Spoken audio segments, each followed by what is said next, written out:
Bom, então tá aí, começando mais uma aula aí de eficiência energética. A gente hoje vai falar sobre distúrbios da rede elétrica. São alguns tópicos que a gente vai apresentar que vão fazer com que nós tenhamos uma confiabilidade melhor do nosso serviço de eletricidade, tanto nos nossos projetos, como a gente pode observar esses distúrbios no comportamento de plantas já existentes. Durante a manutenção, a gente pode observar isso e os cuidados que a gente pode tomar para que a gente possa ter uma melhor qualidade do fornecimento de energia e até a gente compor uma energia com poucos ruídos em relação a gente. Vamos lá. A presença de grandes quantidades de equipamentos eletrônicos gera distúrbios elétricos que afetam a qualidade da energia utilizada para fabricar produtos ou prestar serviços. Nós vimos, em outra disciplina, ou até de um comentário que a gente fez em sala de aula durante o semestre, que nós temos três tipos de potência. Temos a potência nominal, que é a potência aparente, nós temos a potência ativa e nós temos a potência reativa. A potência aparente, ela é uma combinação entre potência ativa e potência reativa. A potência ativa, ela seria a potência que é capaz de gerar a ação do equipamento. Por exemplo, se eu tiver um motor, a potência ativa é a capacidade do motor de giro desse motor. Enquanto a potência reativa é a formação do campo magnético, que é essencial também dentro do motor, que vai fazer com que esse motor gire com a utilização desse campo magnético. Então, as duas são essenciais. No caso da potência ativa, é o próprio funcionamento do equipamento, enquanto a potência reativa é o campo que gera a excitação para que ele gire. Então, vamos lá. Então, com a presença da grande quantidade de equipamento eletrônico, esses distúrbios elétricos afetam a qualidade da energia, porque nós vamos ter campos que vão estar interferindo, que vão gerar distúrbios, que vão gerar harmônicos nessa senoide, que vai diminuir a qualidade da energia elétrica. E nós colocamos no sistema esse campo, essa energia reativa, e esse prejuízo não é só nosso, ele vai na rede e afeta outros clientes, outras casas, de forma que é prejudicial a toda a rede.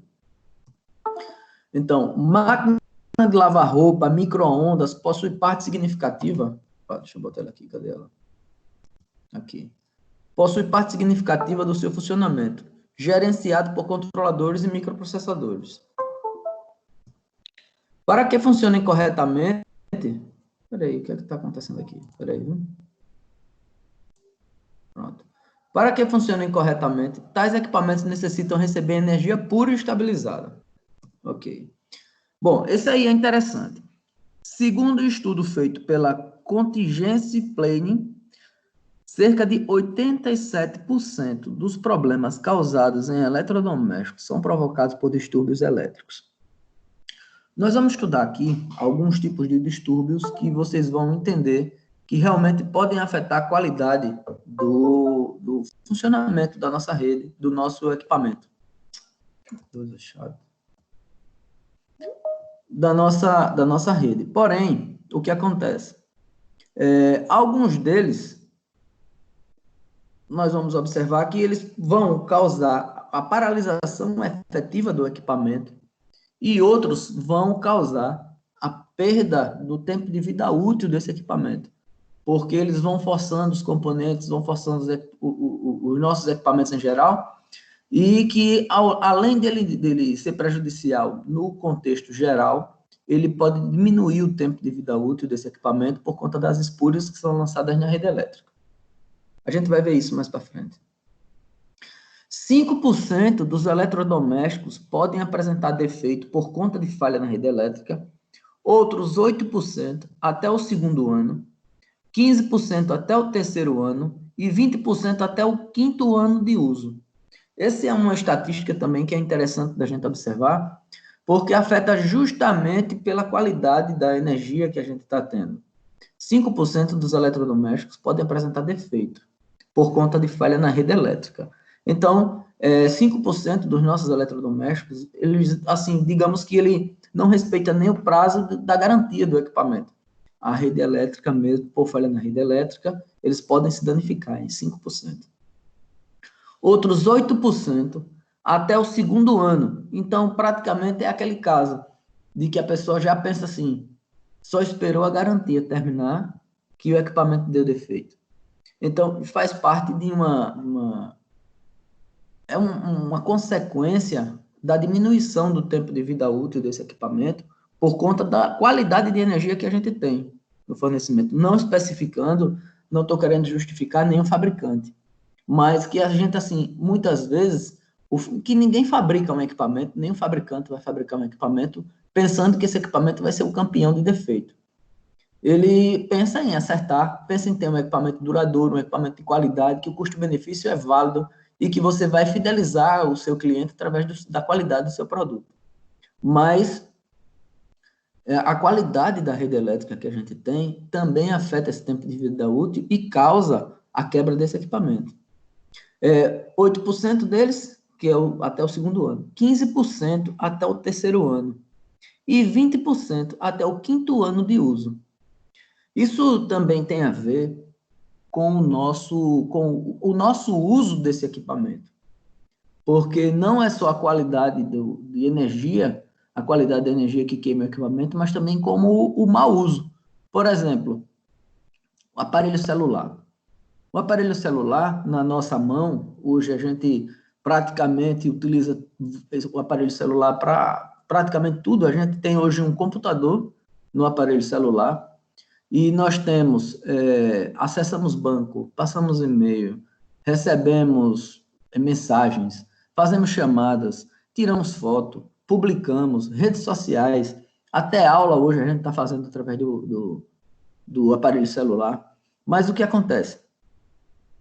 A gente não desliga esse aparelho celular. A gente mal desliga ele para botar ele para carregar. A gente já carrega com ele ligado. Então, praticamente, nós temos um equipamento que fica 24 horas ligado durante o ano inteiro. Então, realmente, os componentes vão estar sendo muito utilizados. O desgaste é grande, o aquecimento dos componentes, porque a gente bota na energia elétrica, o efeito Joule acontece, ele vai aquecer, os processadores, tudo. E, assim, realmente diminui o tempo de vida útil desse aparelho, porque a gente faz um mau uso desse equipamento, né? A gente não dá uma pausa, não usa ele no momento correto, a gente ultrapassa todos os limites que a gente pode imaginar do uso de um equipamento, porque ele é feito para trabalhar dentro de uma determinada margem de segurança, e a gente utiliza ele 24 horas por dia. No Brasil, segundo o INPE, o maior país tropical do mundo, está em cerca de 70 milhões de raios por ano. Cerca de 70 milhões de raios por ano. Isso dá uma estimativa de 3 raios a cada segundo.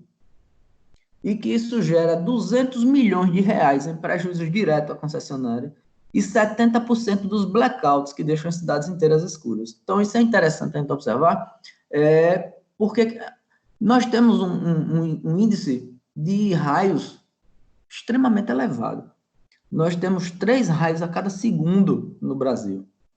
Então, esse raio, ele causa um pico de tensão, um surto na rede elétrica, que é muito, muito grande, e isso afeta a qualidade da energia que chega para a gente também. Os picos de tensão são maiores responsáveis pela queima desses equipamentos que são desprotegidos. Okay. Os demais oscilações apenas contribuem para um desgaste mais prematuro do eletrodoméstico, é aquilo que a gente estava falando. Então, os picos de tensão que acontecem devido aos raios causam a queima desses equipamentos. E os demais, as oscilações, apenas contribuem para um desgaste prematuro do eletrodoméstico. Existem picos de tensão que ele, de cara, já queima a fonte e já para de uma vez de funcionar. De vez em quando acontece isso aí, e o pessoal entra com um processo contra a Equatorial para poder ter o ressarcimento do eletrodoméstico, e acontece mesmo de queimar geladeira, de queimar televisão, e devido a esse súbito, essa subida elevada e rápido, pico de tensão que termina queimando o equipamento. Elevado o custo com o conserto do equipamento. Será que o valor justifica o conserto? Por muitas vezes, hoje em dia, a gente vive num mundo globalizado e a competitividade dos mercados faz com que isso aconteça. Por exemplo, se você hoje for comprar um aparelho de DVD,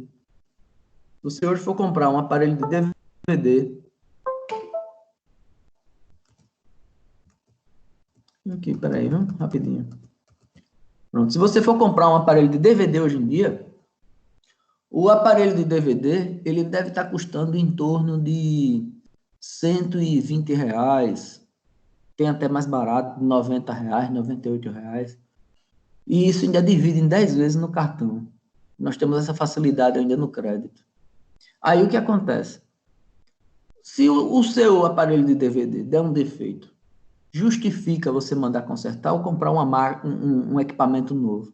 Eu falei máquina, me confundi agora, mas foi por questão de, no meu raciocínio, passou aqui agora, vamos dizer assim, que hoje em dia, por conta dessa quarentena, está tendo uma venda aumentada aí, eu publiquei esses dias na minha rede social, as maiores pesquisas que estão sendo feitas hoje no Google, e uma delas é como cortar cabelo. Aí veio a ideia da máquina de cortar o cabelo. A máquina de cortar o cabelo hoje está em média de R$45. Você pode dividir esse valor ainda no cartão.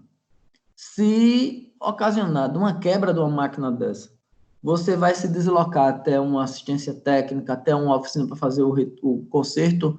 E se estiver na garantia, você ainda vai, mas se estiver fora da garantia, ou você vai comprar uma máquina nova. Praticamente você vai comprar uma máquina nova. Então, cairia justamente nessa questão. O elevado custo com o conserto do equipamento, será que o valor justificaria o conserto? Ocasiona a compra de um novo eletrodoméstico, quando o que foi avariado ainda poderia ser utilizado por mais algum tempo. Facilitaria o cliente e o planejamento da sua substituição. Mas nós temos essa questão no mundo globalizado. Hoje em dia, a facilidade de você comprar um equipamento novo, dependendo da manutenção dele, não justifica você realizar o conserto. Tem um outro fator aí que a gente coloca como desconforto de você ter um eletrodoméstico parado por conta de uma pane elétrica. Digamos que você tem aí geladeira, freezers, ainda com mantimentos dentro, o micro-ondas que não aquece, alimentos congelados, lavadora de roupa quebrada, roupa acumulada para lavar ainda, e você ainda tem que mandar elas para a lavanderia. Então, por questão, um outro prejuízo que você tem, ocasionaria de você levar para uma manutenção, para uma coisa, por conta da queima desses equipamentos ou de danificar algum componente, por conta dessa variação na rede elétrica, que acontece pelas espúrias e pelos problemas que acontecem. As distorções elétricas afetam a qualidade da energia que abastece as máquinas que gera esse prejuízo. Equipamentos eletrônicos compostos de componentes elétricos denominados não lineares alteram a característica da energia elétrica. Os distúrbios elétricos podem gerar problemas como aí tem mau funcionamento de máquinas, perda de eficiência na produção. Essa questão de perda de eficiência na produção ela é interessante, porque, por exemplo, quando nós falamos de eficiência, nós estamos falando de uma relação que existe de potências, da potência ativa com a potência aparente do equipamento. Então, quando eu falo de taxa de eficiência, eu penso justamente o seguinte: o equipamento, a potência nominal do equipamento é um valor X. Quantos por cento desse X é a parte de eficiência dessa máquina? A parte de eficiência dessa máquina, ela está ligada justamente ao quanto ela produz dentro de um determinado tempo. Então, com o passar do tempo, os distúrbios vão diminuindo a qualidade da energia elétrica. E quando vão diminuindo a qualidade da energia elétrica, vai diminuindo a eficiência, a perda, vai diminuindo a eficiência e aumentando a perda. Que no caso, por exemplo, um refrigerador com o tempo, ele deixa de ter a sua eficiência garantida e passa a gerar um campo elétrico maior do que o normal.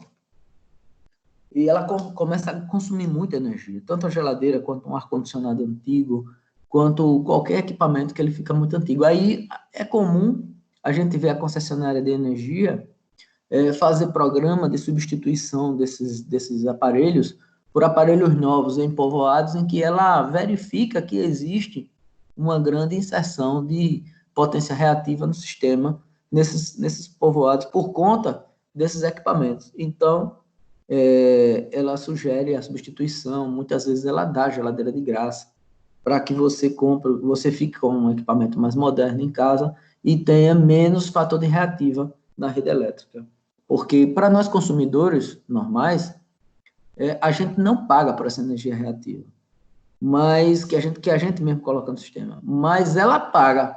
Quando ela compra a hidrelétrica, ela compra a energia para poder ela fazer a distribuição, ela paga uma taxa para essa energia reativa, ela paga uma multa por reativa no sistema. Então, ela tem que diminuir essa reativa. Parece que tem gente lá. Deixa eu ir lá, botar para dentro rapidinho. Quem é que está aqui? Justamente a Adriele.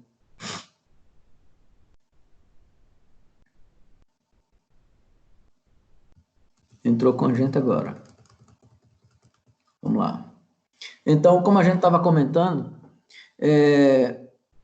ela perde essa questão dessa eficiência e a própria concessionária favorece a substituição do equipamento por um equipamento de uma eficiência melhor, para poder diminuir a reativa no sistema, como a gente estava comentando. Professor. Oi, sim? Acrescentando algumas observações aí sobre o que o senhor falou sobre equipamento, tem uma experiência com manutenção de várias máquinas aí, equipamentos pequenos também.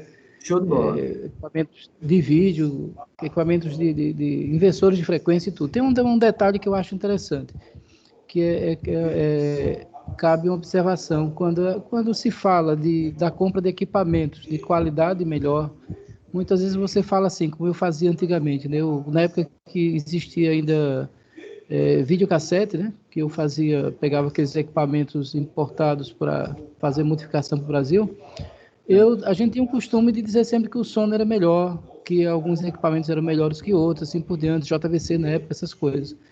Com o passar do tempo, né, a experiência eletrônica, foi que eu comecei a verificar que muitas vezes a gente tinha uma qualidade melhor, por exemplo, as proteções que vêm nos equipamentos para distúrbios externos, que na maioria dos equipamentos bons funcionam bem e nos outros não, era justamente a qualidade de alguns componentes utilizados. E é por isso que é importante a gente, na hora de fazer uma compra, fazer uma pesquisa, né, para poder saber que equipamentos têm sido bem vistos pelos compradores, e também ver o histórico da empresa, né, porque a empresa que investe em equipamentos de melhor qualidade, peças de melhor qualidade, que, por exemplo, um exemplo básico mesmo, é um filtro de linha, por exemplo, eu já vi muitos filtros de linha, e os capacitores internos que fazem as filtragens e evita algum distúrbio externo danificar o equipamento, são de péssima qualidade. Então, a gente, quando testa com capacímetro, verifica que ele tem uma variação muito grande de leitura. Enquanto você pega alguns componentes importados aí, de peças importadas de melhor qualidade, alguma marca aí de nome no mercado, quando você vai testar os componentes, eles têm uma precisão magnífica. Então, assim, realmente existe essa questão de quando a gente vai comprar um equipamento, a gente verificar realmente o histórico da empresa, se a empresa investe bem. É como, por exemplo, os equipamentos da Dell, de computadores, que são muito usados como servidores, por exemplo. As fontes de alimentação que estão lá recebendo energia externa, elas são de extrema qualidade, e assim, os componentes são todos componentes importados, que eu não digo assim, são fabricados em empresas de renome lá fora, e quando você compra um componente aqui para substituir, você já vê a diferença no próprio circuito, você vê que existe uma variaçãozinha. Então, assim, existe esse lado também da gente saber que equipamentos de melhor qualidade de mercado realmente dá um desempenho melhor na rede, né? Você está certíssimo, é verdade. E outra coisa, eles não só o desempenho na produtividade, mas como uma eficiência em si, da sua potência ativa realmente melhor do que outros produtos que são mais baratos, né? Que tecnicamente fariam a mesma coisa, porém ele tem uma qualidade inferior em relação ao seu concorrente, vamos dizer assim. Não é isso? Exato. Muito bem, certíssimo. Muito bem colocado. Vamos lá. Sobreaquecimento dos aparelhos e dos circuitos elétricos.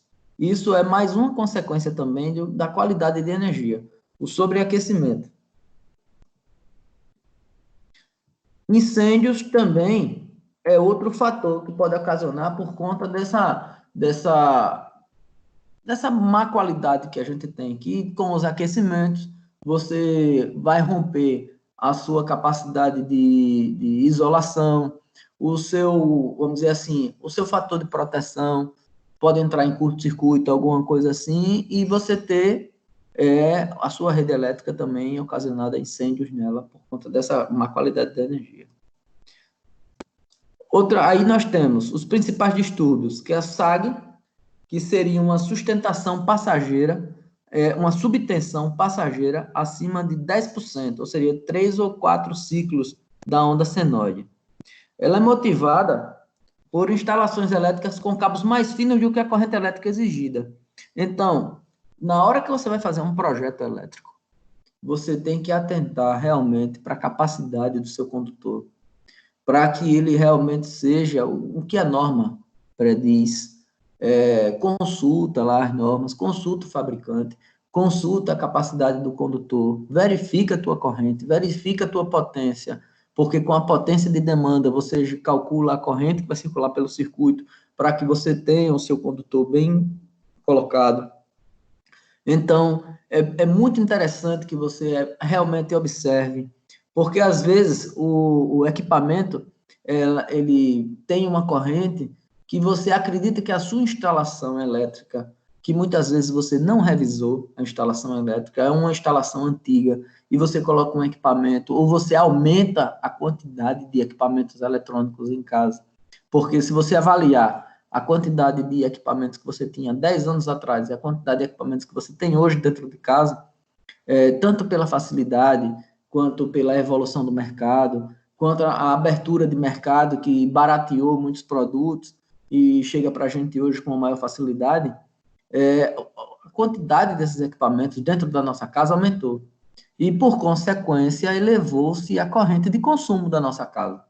E essa corrente de consumo passa pelo mesmo condutor que a gente fez na época que a gente projetou a casa. Então, é interessantíssimo que a gente possa dar uma olhada em relação a isso, porque realmente, quando você tem uma corrente elétrica acima do que o condutor aguenta, você vai causar uma falha nesse fornecimento de energia. Eu uso falha da própria concessionária de energia. Mas, assim, às vezes, isso faz parte de um projeto que você fez o projeto e não calculou a expansão desse projeto dentro de um período. Então, tem que ser reavaliado, tem que ser bem levado em consideração isso, porque isso está constante nos nossos dias hoje.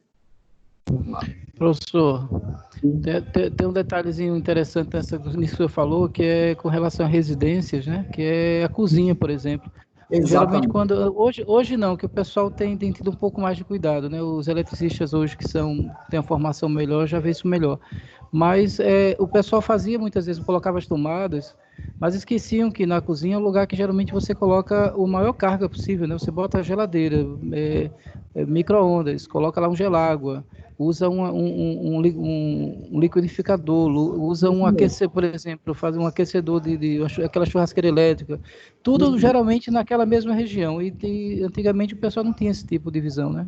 Exato, eu estava falando ontem, inclusive, a gente estava na aula de disciplina de instalações elétricas de baixa tensão, falando justamente sobre o centro de carga, que é justamente isso que você está falando, que na hora que a gente faz um projeto, a gente coloca o quadro de medição, o quadro elétrico de distribuição, já próximo ao centro de carga, justamente para evitar essa corrente passando por um condutor de longa distância. Então, é justamente isso. O centro de carga das residências é justamente no ponto da cozinha, que tem essa quantidade de eletrodomésticos, de coisas que são ligadas simultaneamente, né? Vamos lá. A outra falha que a gente pode apontar é a subtensão. Seria a tensão abaixo do nominal, também na faixa de 10%, mas ela é mais duradoura, podendo ocorrer por 5 ciclos da onda de senoide. Essa subtensão, ela geralmente acontece nas horas de pico. Hoje em dia, a hora de pico está em torno de 5h30 a 8h30 da noite. É comum, inclusive por conta da variação de taxa de cobrança da hora de pico, os próprios responsáveis pela planta elétrica acionarem geradores para que desliguem a energia elétrica da concessionária nesse horário de pico. Fica muito mais barato a utilização do gerador do que você está utilizando a rede elétrica propriamente dita dentro desse horário. Então, de 5h30 até as 8h30 da noite, dá-se preferência para utilizar uma forma de energia alternativa, no caso, seria o gerador, e está sendo utilizado muito também o gerador a gás. O gerador a gás é mais barato do que o gerador a combustão, né? No caso, combustível, o óleo diesel. Então, esse é o gráfico da subtensão. Você observa nesse gráfico que ele tem um ciclo aqui de aproximadamente aqui, 5 ciclos dentro da senoide. Você verifica essa parte aqui, é justamente a queda que ele dá no gráfico. Aqui do gráfico diminuiu em relação ao tempo. Aí tem o outro que a gente pode falar em relação a distúrbios, é o spike. É uma sobretensão, só que mais rápida, aproximadamente 3 vezes a tensão nominal. O desencadeador dessa tensão é o chaveamento de cargas indutivas. Aí vem a outra questão também, é ruídos. São interferências advindas de cargas externas que poluem a rede elétrica. É justamente o que eu estava falando, aquela questão de você ter um equipamento na sua rede que coloca vamos dizer, uma distorção na sua senoide, e essa distorção a gente chama de ruído. O ruído que a gente fala não seria um barulho, mas o ruído seria uma distorção na senoide que vai diminuir a qualidade do fornecimento de energia elétrica. Então, essas são interferências que você vê na carga, que já vem pela rede elétrica causada por outras pessoas. Tanto você insere essas interferências, quanto você recebe de outras pessoas. É por isso que existe esse monitoramento das concessionárias para o fornecimento de uma energia elétrica mais pura, para poder a qualidade ser mantida. Aí tem aí o ruído, que esse é o gráfico que vocês veem que a senoide está toda distorcida. Seria uma interferência que acontece nessa parte do gráfico, que ele mostra justamente essa distorção na senoide. Aí nós temos também essa questão dos picos ou transitórios. Os picos são surtos de tensão que podem causar a queima imediata dos eletrônicos, em alguns casos, fumaça ou fogo. Quando você coloca... Tem um transitório e tem um pico. Deixa eu ver se ele tem um gráfico aqui na frente.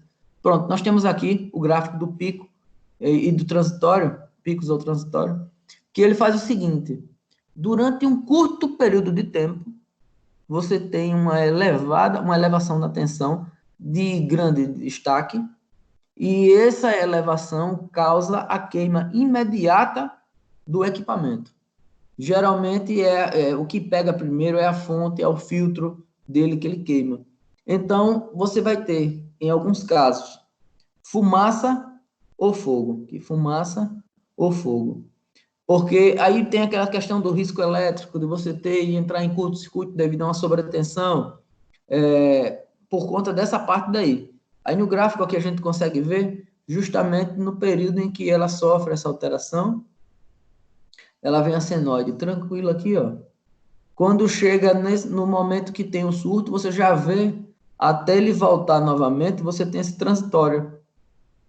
Você tem o surto e você tem o transitório, que é o período em que ela volta a se equilibrar novamente. E o Gerry foi muito feliz no comentário que ele fez, quando ele falou a respeito de qualidade de componentes elétricos em referência a suportar, a filtrar, a manter a qualidade, a fidelidade do funcionamento em relação a isso também, porque um equipamento que ele não tem uma robustez para segurar durante um tempo um pico ou um transitório, ele vai queimar o equipamento com mais facilidade do que outros que são mais preparados, que são mais robustos, que aguentam mais essa parte de transitórios. Outra coisa que a gente aponta também são os blackouts. O blackout é justamente a ausência do fornecimento de energia. Eu tenho aqui uma fonte. Blackouts também podem resultar na perda total dos dados e informações importantes. Essa questão de resultar na perda total de dados e informações importantes, você teria que estar calçado com com um suporte que lhe mantivesse uma bateria, que no caso, por exemplo, notebooks, se falta energia elétrica, o notebook tem uma bateria que segura para que dê tempo você salvar o que você está fazendo e não perder o trabalho que você vem desempenhando. Mas existe, por exemplo, no computador, onde não tem o no-break, na hora que falta energia elétrica, ele desliga e realmente pode causar perda de dados e informações importantes que você tenha. O gráfico do blackout é justamente esse aqui, onde a gente tem a senoide propriamente dita, e chega num determinado ponto, nós temos a interrupção do fornecimento. Ele vai para zero aqui. Então, é a interrupção do fornecimento da energia elétrica. Então, seria o blackout. Outro, sobretensão. É a tensão que supera 10% da tensão máxima permitida pela rede. Dura cerca de 5 ciclos de onda senoidal e a própria concessionária é a causadora do distúrbio. Eu tenho aqui agora o gráfico, que é o oposto daquele que a gente estava falando sobre sobretensão. Eu tenho aqui sobretensão, eu tenho a mesma proporção, são 5 ciclos, que vai de meio a meio, de meio a meio, que é o pulso completo. Então, nós temos o fornecimento aqui, a sobretensão, seria um aumento de 10% a mais do que 10%, inclusive, durante um determinado tempo na senoide, ocasionando essa distorção. E nós temos o transitório. Tipo de perturbação elétrica mais prejudicial são divididos em duas subcategorias, impulsivos e oscilatórios. Transitórios impulsivos são eventos que aumentam e reduzem repentinamente a tensão, duram menos de 50 nanossegundos. Nanossegundos é a quantidade de segundos vezes 10 elevado a menos 9. É muito estreito esse período de tempo. Ele é causado por queda de raio, aterramento deficiente, chaveamento de cargas indutivas, eliminação de falhas na rede elétrica. Um negócio interessante, que às vezes a gente não dá muita atenção, mas que é importantíssimo. A ausência de aterramento em equipamentos eletrônicos. Quando nós temos equipamentos eletrônicos, pelo próprio programa do equipamento, pelo próprio desenho que foi feito, ele tem uma referência de zero, ele tem uma referência de aterramento.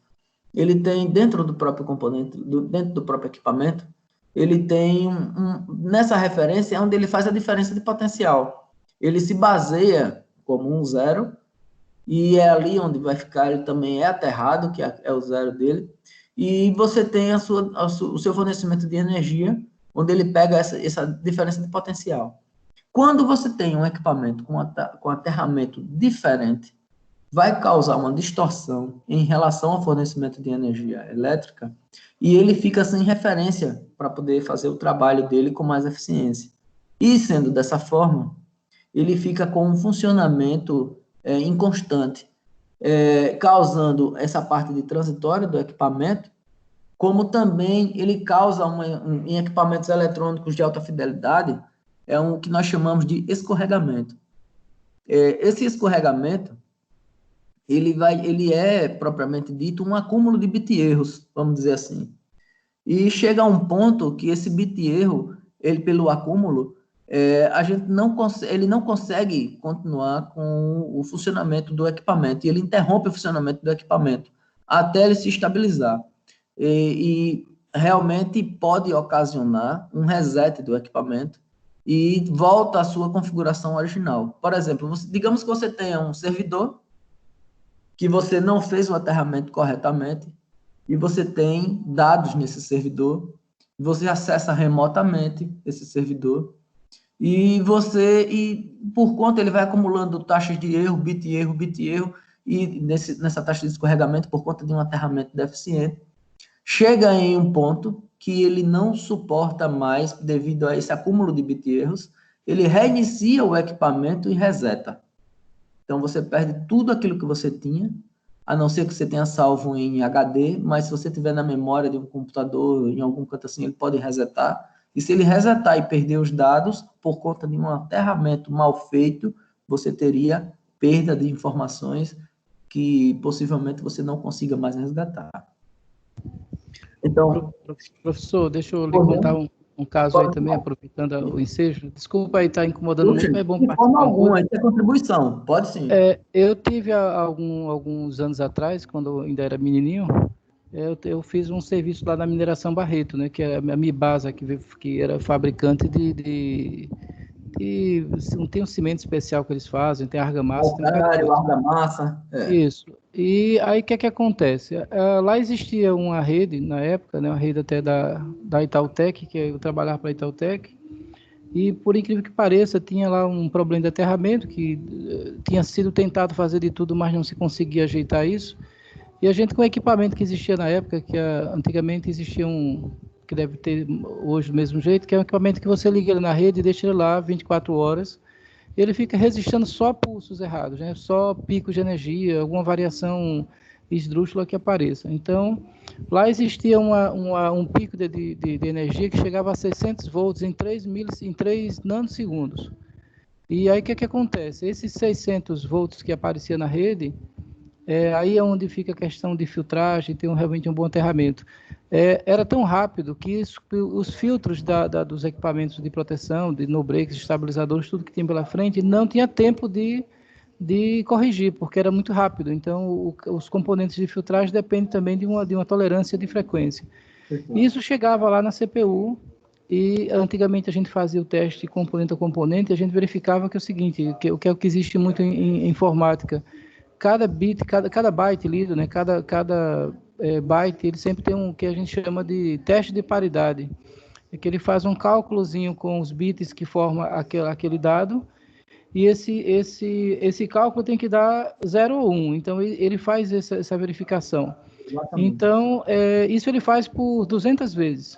Então, ele checa se está certo, se não tiver certo, ele checa de novo. Quando chega ao passo de testar 200 vezes, esse milésimo de segundo, né? Aí ele começa a dizer que o dado está errado, não deixa escrever, ou então causa, como o senhor falou, um reset de uma máquina.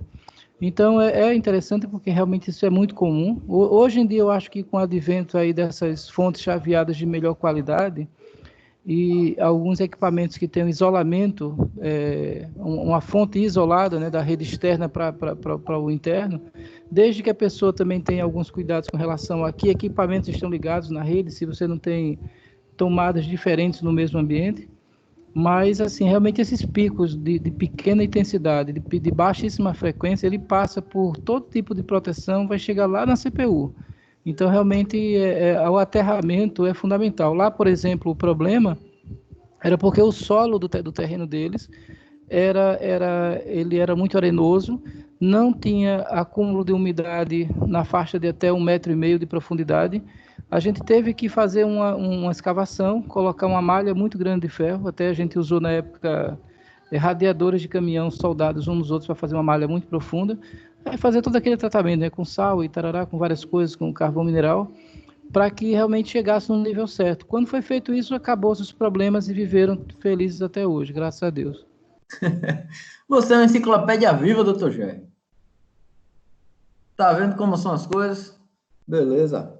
Vamos lá. Só para ilustrar um pouquinho aí, né, porque o senhor fala e vai me lembrando aqui de umas coisas. Perfeitíssimo, meu amigo. Você falando é uma contribuição.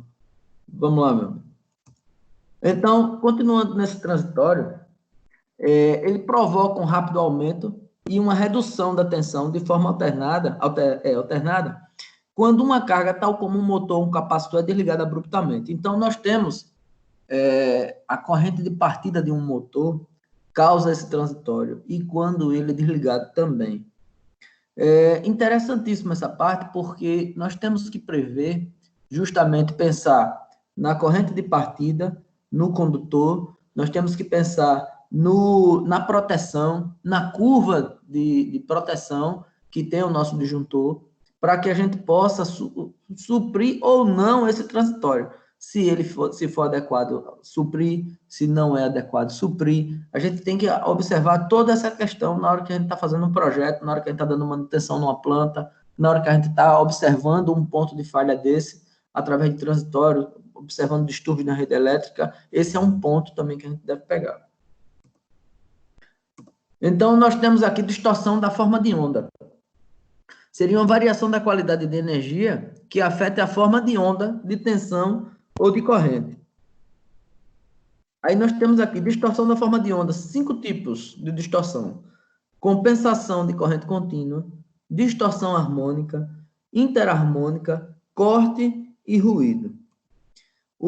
Podemos apontar os principais distúrbios: tensão residual entre terra e neutro. Essa daí é motivado. Na verdade, ele tem, assim, como é que eu posso dizer, 2 causas em relação a isso. Uma delas é pela própria concessionária de energia. A questão do neutro em relação ao 0 volt é bem interessante ele colocar, porque o 0 volt seria a referência de que a gente tinha conversado. Então, na hora que você não tem um neutro balanceado, um neutro que não está bem ajustado em relação ao 0, nós vamos ter uma inconsistência e causa esse distúrbio em relação ao terra junto com o neutro. Aí tem essa tensão residual, que realmente é sentida pelo equipamento, que prejudica o tempo de vida útil desse equipamento e diminui em relação a isso. Então, você teria que ter mais manutenções nesse equipamento por conta de uma situação que você pode ter identificado, você poderia identificar se você tivesse observado esses parâmetros. A segunda seria, vamos dizer assim, a impressora ou os equipamentos que não estão devidamente aterrados. É um distúrbio elétrico também. É a velha questão. Aterramento tem que ser bem feito. Todo equipamento tem que ser observado, essa questão do aterramento. Um negócio que acontece muito, quando a gente fala em telefonia, antigamente tinha um equipamento chamado aparelho de fax. O aparelho de fax era campeão por variação de energia, ele jogar corrente elétrica na rede de telefonia e causa a queima de componentes na rede lá fora. Então, quando a gente verificava que tinha um curto-circuito, que vindo da residência, a gente perguntava logo se tinha aparelho de fax. Então, são fatores que são característicos, a gente já ia em cima, por questão de falta de aterramento, que essa tendência da gente se preocupar tanto com aterramento veio de uns tempos para cá. Digamos que, para ser muito bonzinho, de uns 10 anos para cá, mas foi mais tempo. Com essa questão do novo desenho, da tomada padrão, e a questão da presença do aterramento foi que veio enfatizar desde 2004, para ser mais específico, quando a NBR 5410 teve uma alteração, que todas as construções a partir de 2004 já era obrigatório você ter a questão do aterramento, que já era obrigatório, mas ficou mais a fundo e houve a exigência de você colocar o UDR no circuito. Então, já enfatizava a questão com a implementação do DR, é que você precisa ter realmente um aterramento bem feito, sem falhas, que é para quando o DR atuar, ele ter a corrente de entrada e a corrente de saída monitorada e ter o 0 bem definido, para que ele não tenha esse distúrbio, para que não gere essa corrente residual. Vamos lá. Pode acontecer mais de um dos distúrbios citados ao mesmo tempo e acabar comprometendo ou queimando os aparelhos. Pode acontecer, sim.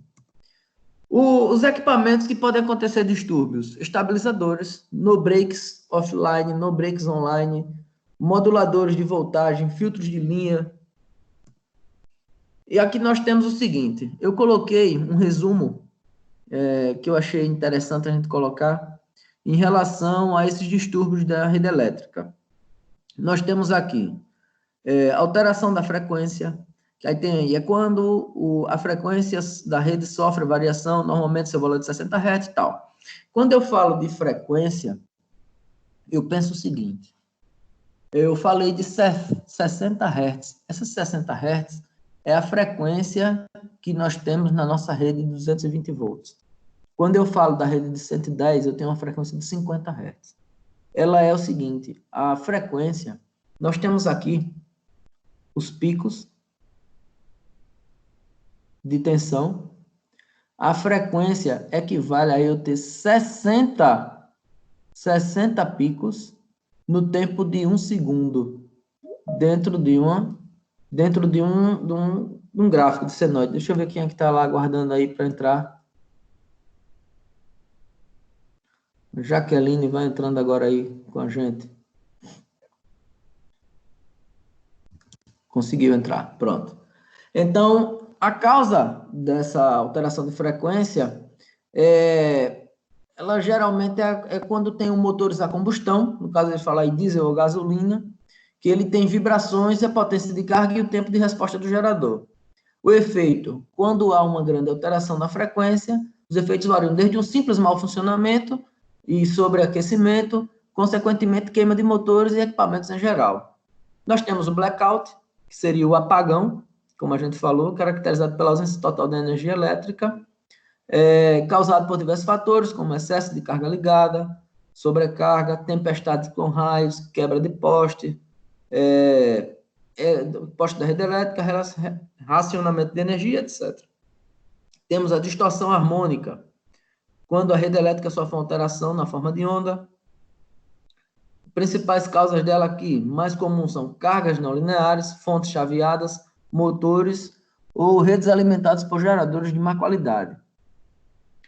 Os efeitos, mau funcionamento do equipamento que possuem fontes lineares ou motores, computadores que suportam um maior nível de distorção harmônica, enfrentando, aqui está na tela aqui na frente, esses transtornos. Vamos ver aqui. Aí eu coloquei também brownout, que seria outro tipo de anomalia, caracterizado pela drástica diminuição da tensão eficaz na rede elétrica por um período de tempo relativamente longo. O que acontece? Todo equipamento elétrico, ele possui um range de funcionamento, que a gente chama de range de funcionamento. Uma tensão máxima e uma tensão mínima em que ele pode funcionar. Quando nós temos uma tensão máxima de funcionamento, que ele ultrapassa essa função máxima de funcionamento, é comum a gente ter um varistor, é comum a gente ter um fusível, que ele vai abrir o fusível e interrompe o fornecimento de energia. E para baixo também. Da mesma forma, a gente tem filtros que a gente permite que quando esse range for abaixo, se ele for para queimar, ele tiver uma variação na corrente, ele possa abrir esse componente ou ele pode deixar de funcionar. Provavelmente na operância de carga com possível queima de equipamento. Isso também acontece. Surtos de tensão spike, normalmente causado por descargas atmosféricas, caracterizado pelo drástico aumento da tensão. Pode provocar queima de placas de computadores, fontes de alimentação, hubs, fiação de rede elétrica, telefones, modems e etc.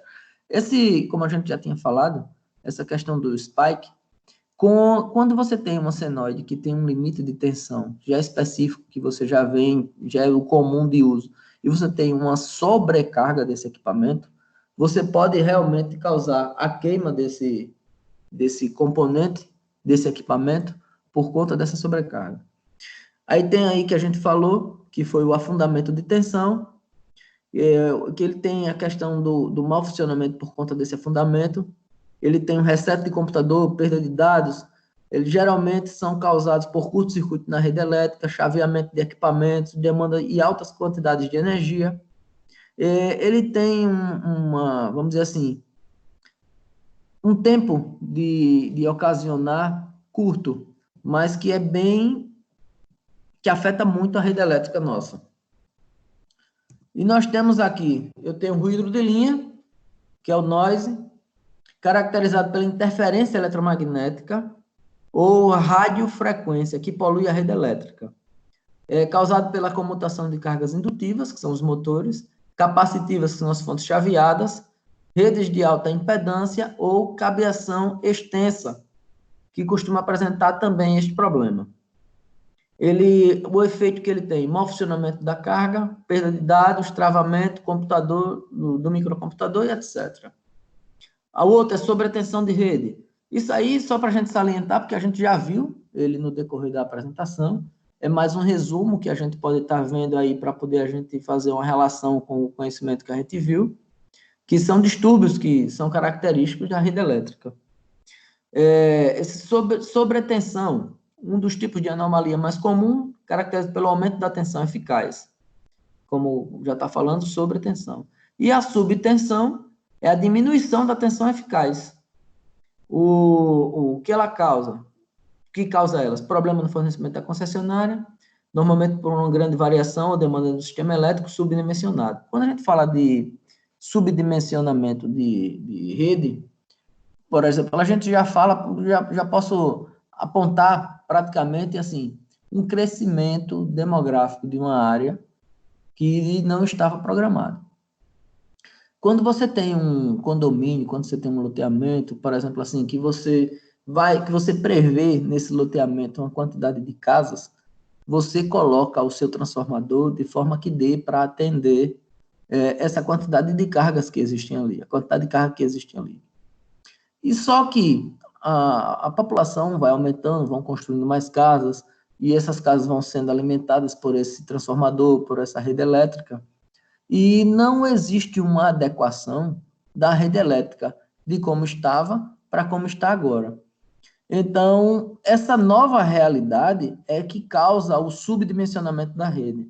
E o subdimensionamento da rede vai diminuir o bom funcionamento dos equipamentos, ele pode desligar, pode queimar equipamento, que ele coloca aqui, redução da performance, desligamento, mau funcionamento e até queima de equipamentos.